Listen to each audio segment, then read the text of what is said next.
Llovía sobre el polígono industrial de Sagunto aquella tarde de noviembre, cuando un Rolls Royce negro se detuvo frente a un pequeño taller mecánico de barrio.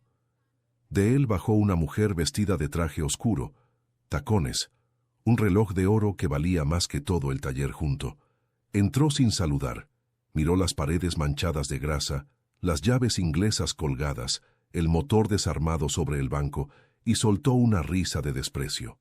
Le dijo al hombre que estaba limpiándose las manos con un trapo, un mecánico de unos 40 años, con el mono lleno de grasa, que necesitaba reparar urgentemente una pieza de su Rolls y que esperaba que aquel tugurio supiera al menos cambiar un aceite sin estropear el coche. El mecánico la miró en silencio, aceptó el trabajo, pero mientras ella esperaba bajo la lluvia hablando por teléfono con su director de planta sobre los problemas que tenía su fábrica de motores, el mecánico escuchó cada palabra y sonrió. Porque lo que aquella empresaria millonaria no sabía, lo que iba a descubrir con un nudo en la garganta en los días siguientes, era que aquel hombre del taller de barrio había diseñado, 20 años atrás, los planos completos de la fábrica entera que ella ahora dirigía. Toda, hasta el último tornillo. Si estás preparado para esta historia, ya escribe desde dónde estás viendo este video. El taller se llamaba Motores Quintana. Estaba en una esquina del viejo polígono industrial de Sagunto, en la provincia de Valencia, entre un almacén de chatarra y una nave abandonada. Un local pequeño, de apenas 120 metros cuadrados, con una persiana metálica medio oxidada, un cartel descolorido y un olor permanente a aceite de motor y a metal caliente. El dueño se llamaba Andrés Quintana, 46 años, pelo castaño con canas, ojos grises cansados pero atentos, manos enormes manchadas de grasa que parecían no salir nunca del todo. Vestía siempre el mismo mono azul descolorido, una camisa de cuadros debajo y unas botas de trabajo con la puntera reforzada. Olía a taller. Caminaba con la espalda ligeramente encorvada de tantos años inclinado sobre motores, pero Andrés Quintana no había sido siempre un mecánico de barrio, y esa era una historia que casi nadie en Sagunto conocía. 25 años atrás, Andrés había sido uno de los ingenieros industriales más brillantes de España. Se había licenciado con matrícula de honor en la Universidad Politécnica de Valencia. Había trabajado en una de las mayores empresas de diseño industrial del país, especializada en el diseño de fábricas de motores y plantas de automoción. Andrés era un genio del diseño de procesos. Sabía dibujar, en planos perfectos, fábricas enteras. La distribución de las líneas de montaje, el flujo de los materiales, la ubicación de cada máquina, cada cinta transportadora, cada punto de soldadura. Era capaz de imaginar una planta entera en su cabeza y plasmarla en planos que reducían los costes y multiplicaban la eficiencia. A los 26 años, Andrés había diseñado los planos completos de la fábrica más importante de su carrera. Una gran planta de fabricación de motores para una empresa llamada Motores Olivares, en las afueras de Sagunto. Una fábrica modélica, eficiente, premiada en revistas de ingeniería de toda Europa. Cada línea de montaje calculada al milímetro, cada cinta transportadora con su velocidad exacta, cada máquina en el lugar preciso para que el flujo de materiales fuera perfecto, sin un solo segundo desperdiciado. Era la obra maestra de Andrés, su orgullo, el proyecto que iba a consagrar su carrera para siempre, pero justo cuando aquella fábrica empezaba a construirse, la vida de Andrés se rompió. Su mujer, Marta, enfermó de esclerosis múltiple, una enfermedad degenerativa, progresiva, sin cura. Andrés tomó una decisión que sorprendió a todos sus colegas. Dejó la ingeniería, renunció a su brillante carrera y volvió a Sagunto, su pueblo, para cuidar de su mujer y de su hija pequeña, Clara, que entonces tenía 3 años. Para ganarse la vida sin ausentarse de casa, Andrés abrió un pequeño taller mecánico en una esquina del polígono viejo. Algo modesto, que le permitiera trabajar cerca de casa, tener horarios flexibles y estar presente cada vez que Marta lo necesitara, cada vez que había que llevarla al hospital, cada vez que tenía una recaída, cada noche en que el dolor no la dejaba dormir. Durante 20 años, Andrés había sido el mecánico de barrio. Había arreglado los coches de los vecinos por 4 duros. Había criado a su hija Clara prácticamente solo, ayudándola con los deberes entre motor y motor. Y había cuidado de Marta con una ternura infinita hasta su muerte, ocurrida hacía 3 años, en su propia cama, con Andrés sujetándole la mano. Casi nadie en Sagunto sabía que aquel mecánico de manos grasientas había sido, en otra vida, el genio que diseñó la fábrica de motores más eficiente de la provincia. Andrés nunca hablaba de ello, no por vergüenza, sino porque, para él, lo importante no era lo que había sido, sino lo que había elegido ser. Un hombre presente, un padre, un esposo fiel hasta el final. Aquella tarde lluviosa de noviembre, Andrés estaba terminando de desarmar un motor cuando oyó el sonido inconfundible de un coche caro deteniéndose frente a su taller. El coche era un Rolls-Royce Phantom negro, reluciente bajo la lluvia. De la parte trasera bajó una mujer, 42 años, pelo castaño liso, perfectamente peinado, traje negro de chaqueta y falda, tacones de aguja, un reloj de oro en la muñeca y un bolso de marca que costaba más que el sueldo de 3 meses de un trabajador. Detrás de ella, un hombre trajeado con paraguas, su director de planta, trataba de protegerla de la lluvia. Se llamaba Verónica Olivares, directora general y propietaria de Motores Olivares, la gran fábrica de motores de Sagunto. La misma fábrica que Andrés había diseñado 20 años atrás, aunque ella no lo sabía. Verónica había heredado la empresa de su padre, don Faustino Olivares, fallecido 5 años antes, y la dirigía con mano de hierro, fría, exigente, despreciando a todo el que considerara inferior, que para ella era prácticamente todo el mundo que no llevara traje. Aquella tarde, el Rolls Royce de Verónica había sufrido una avería rara en el sistema de transmisión justo al pasar por el viejo polígono. El conductor habitual no estaba. El director de planta, que la acompañaba a una reunión, había buscado en el móvil el taller más cercano, y el más cercano era Motores Quintana, un taller de barrio, lo único disponible bajo aquella tormenta. Verónica entró en el taller con cara de asco. Miró las paredes manchadas, las herramientas colgadas, los bidones de aceite, el motor desarmado sobre el banco. Frunció la nariz ante el olor a grasa y soltó una risa de desprecio. «Madre mía, ¿esto es un taller? Más bien parece un trastero. En fin, mire, necesito que repare una avería de mi Rolls Royce. Es un coche de 400.000 euros, así que espero que sepa lo que hace. Aunque, viendo este tugurio, no me hago muchas ilusiones. ¿Sabrá usted al menos cambiar un aceite sin estropear el motor?» Andrés se limpió las manos con un trapo grasiento, sin prisa. La miró sin alterarse lo más mínimo. No con rabia, no con rencor, con una calma serena, casi divertida, la calma de quien ya no necesita demostrar nada a nadie. «Buenas tardes. Sí, sé cambiar un aceite. Y reparar una transmisión también. Déjeme ver el coche». Verónica le hizo un gesto al director para que abriera el capó del Rolls.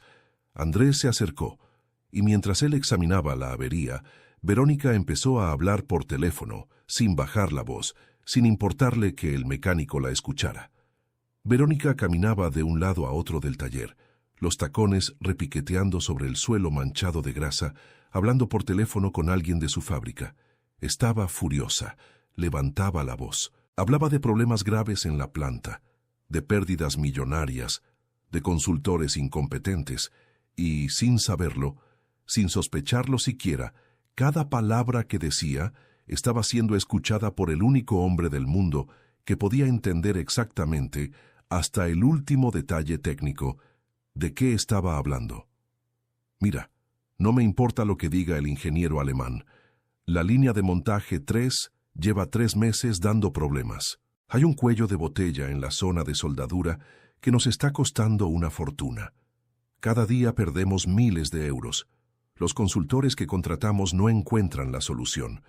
Llevamos 1 millón de euros gastados en consultoría y seguimos igual. El flujo de materiales está mal. La planta entera parece mal diseñada, no lo entiendo. si esta fábrica era modélica cuando la construyó mi padre. Andrés, inclinado sobre el motor del Rolls, sonrió levemente. Conocía aquel problema. Lo conocía mejor que nadie en el mundo, porque aquella línea de montaje 3, aquella zona de soldadura, aquel flujo de materiales, los había diseñado él mismo, en sus planos originales, 20 años atrás, y sabía perfectamente qué había pasado. Verónica colgó el teléfono, todavía furiosa. Miró a Andrés. ¿Qué? ¿Puede arreglar el coche o no? Andrés se incorporó. Se limpió las manos. Sí, es una válvula de la transmisión. La tengo de repuesto, casualmente, de otro modelo parecido. En 2 horas estará listo. Pero, si me permite, señora, no he podido evitar escuchar su conversación. Y creo que sé cuál es el problema de su fábrica. Verónica soltó una carcajada de desprecio. ¿Usted? Un mecánico de barrio sabe lo que no saben los mejores consultores de Europa por los que he pagado 1 millón de euros. Por favor, no me haga reír. Limítese a arreglar el coche. Andrés asintió sin ofenderse. Como usted diga, pero por si le interesa, le diré una cosa. El cuello de botella de su línea de montaje 3 no es un problema de la línea. Es un problema de la cinta transportadora que la alimenta. Si su padre, en algún momento, cambió la cinta transportadora original por una más barata, el flujo de materiales se desequilibró. Y eso provoca exactamente el cuello de botella en la zona de soldadura que usted describe. La solución no cuesta 1 millón de euros. Cuesta unos 20.000. Solo hay que devolver la cinta a su especificación original. Verónica se quedó callada un segundo. Después volvió a reírse, pero esta vez con menos seguridad. Mire, no sé de dónde se saca usted todo eso, pero le aseguro que mis ingenieros saben más que un mecánico que arregla coches en un garaje. Arregle el Rolls y déjese de cuentos. Andrés no dijo nada más. Cogió las herramientas y empezó a trabajar en la transmisión del coche. Verónica salió a esperar bajo la marquesina, hablando otra vez por teléfono, despreciando con la mirada cada rincón de aquel taller humilde. Lo que Verónica no sabía era que, en una caja metálica guardada en la trastienda del taller, Andrés conservaba una copia de los planos originales de la fábrica Motores Olivares. Los planos que él mismo había dibujado a los 26 años, con su firma en la esquina. 2 horas después, el Rolls Royce estaba reparado. Andrés cerró el capó, se limpió las manos y le explicó a Verónica que la válvula estaba cambiada y que el coche funcionaría perfectamente. Verónica sacó la tarjeta de crédito con desdén, esperando una factura desorbitada. Son 40 euros, señora, por la pieza y la mano de obra. Verónica frunció el ceño. Esperaba que aquel mecánico de barrio intentara cobrarle una fortuna, como hacía todo el mundo al ver el Rolls. 40 euros era ridículo. ¿Te está gustando esta historia? Deja un like y suscríbete al canal. Ahora, continuamos con el vídeo. Pagó, todavía recelosa, y se dispuso a marcharse. Pero, justo cuando iba hacia el coche, su director de planta, un hombre observador llamado Esteban, se había quedado mirando una fotografía enmarcada en la pared del taller, medio escondida entre carteles de neumáticos. En la fotografía, un Andrés mucho más joven, vestido de traje, recibía un premio de ingeniería, y debajo una placa decía: Premio Nacional de Diseño Industrial, Andrés Quintana, por el diseño de la planta Motores Olivares.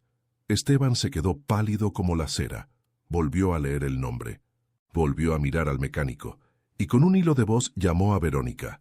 Señora, señora, por favor, venga a ver esto, tiene que verlo ahora mismo. Verónica se acercó, leyó la placa, leyó el nombre, miró al mecánico de manos grasientas que la había atendido, y poco a poco el desprecio de su cara se fue transformando en algo parecido al pánico. ¿Usted es Andrés Quintana, el que diseñó la fábrica de mi padre? Andrés asintió despacio. Yo mismo, señora, hace 20 años, antes de dejar la ingeniería. Verónica se quedó sin habla. Aquel hombre, aquel mecánico al que acababa de llamar tugurio, al que acababa de despreciar, al que acababa de decir que no sabía nada, era el genio que había diseñado los planos completos de su fábrica. la fábrica que ahora daba problemas, la fábrica que ningún consultor europeo conseguía arreglar. Andrés fue a la trastienda, volvió con una caja metálica, la abrió. Sacó unos planos enormes, doblados, amarillentos por los años, pero perfectamente conservados. Los desplegó sobre el banco de trabajo, apartando las herramientas. Eran los planos originales de Motores Olivares. Cada línea de montaje, cada máquina, cada cinta transportadora, cada punto de soldadura, dibujados a mano, con precisión milimétrica, con la firma de Andrés Quintana en la esquina inferior derecha. Andrés señaló un punto concreto del plano. «Mire, señora, aquí está su problema. La cinta transportadora original que yo diseñé para alimentar la línea 3 tenía una velocidad y una capacidad concretas, calculadas para equilibrar todo el flujo de la planta. Si en algún momento se cambió por otra cinta de menor capacidad, todo el sistema se desequilibró, y eso provoca el cuello de botella en la zona de soldadura. Lo que sus consultores no entienden, porque no tienen los planos originales, es que la fábrica fue diseñada como un organismo. Cambias una pieza pequeña y todo el cuerpo enferma». Verónica miró los planos extendidos sobre el banco. Miró la firma en la esquina, la misma letra, el mismo nombre. Miró al hombre del mono azul manchado de grasa que tenía delante, y, por primera vez en su vida de empresaria poderosa, acostumbrada a humillar y a despreciar, sintió vergüenza de verdad. Una vergüenza que le quemaba por dentro, que le subía por el cuello, que la hacía incapaz de sostenerle la mirada a aquel hombre humilde. Verónica se sentó en una vieja silla del taller, sin importarle por primera vez en su vida que se le manchara el traje negro de 4.000 euros. Necesitaba entender. Necesitaba saber quién era de verdad aquel hombre al que acababa de despreciar. Le pidió a Andrés que le contara todo, y Andrés, sin rencor, sin reproches, con la misma calma serena de siempre, se sentó frente a ella y se lo contó. Le contó que había diseñado la fábrica a los 26 años, que había sido la obra de su vida, que su padre, don Faustino Olivares, había sido un hombre justo y agradecido, que había reconocido siempre el talento de Andrés, que de hecho, don Faustino y Andrés habían sido amigos durante la construcción de la planta. Pero entonces Andrés le contó la parte que ella no sabía, que cuando su mujer Marta enfermó de esclerosis múltiple, Andrés tuvo que dejar la ingeniería para cuidarla, que don Faustino, el padre de Verónica, le había ofrecido seguir trabajando desde casa, con horarios flexibles, manteniendo su sueldo, que don Faustino le había dicho: «Andrés, tu familia es lo primero, la fábrica puede esperar, tú vete a cuidar a tu mujer, y cuando puedas, vuelve. Tu puesto siempre estará aquí». Pero Andrés había decidido dejarlo del todo. Cuidar a Marta requería toda su energía. Y cuando Marta empeoró, Andrés abrió el taller para tener ingresos sin alejarse de casa. Don Faustino, lejos de enfadarse, le había ayudado. Cada Navidad, durante años, don Faustino había mandado a alguien al taller con un sobre, una ayuda discreta, un gesto de un hombre que nunca olvidó quién había diseñado su fábrica. Su padre era un buen hombre, señora. Cuando murió Marta, hace 3 años, su padre ya había fallecido. Pero si estuviera vivo, sé que habría venido al funeral, porque así era él, un hombre que valoraba a las personas por lo que eran, no por lo que tenían. Verónica empezó a llorar, porque, de repente, entendió muchas cosas. Entendió por qué su padre, en su testamento, había dejado una nota extraña que ella nunca había comprendido. La nota decía: «Hija, si algún día la fábrica tiene problemas que nadie sepa resolver, busca a Andrés Quintana. Él la conoce mejor que nadie, y trátalo con el respeto que merece, porque vale más que todos nosotros juntos». Verónica había leído aquella nota 5 años atrás y la había ignorado, pensando que era una excentricidad de su padre. Nunca había buscado a ningún Andrés Quintana, y ahora el destino, una avería y una tormenta, la habían traído hasta él, hasta el hombre que su padre le había dicho que buscara, hasta el hombre al que ella acababa de humillar. Aquella noche, Verónica no durmió. Releyó la nota de su padre una y otra vez.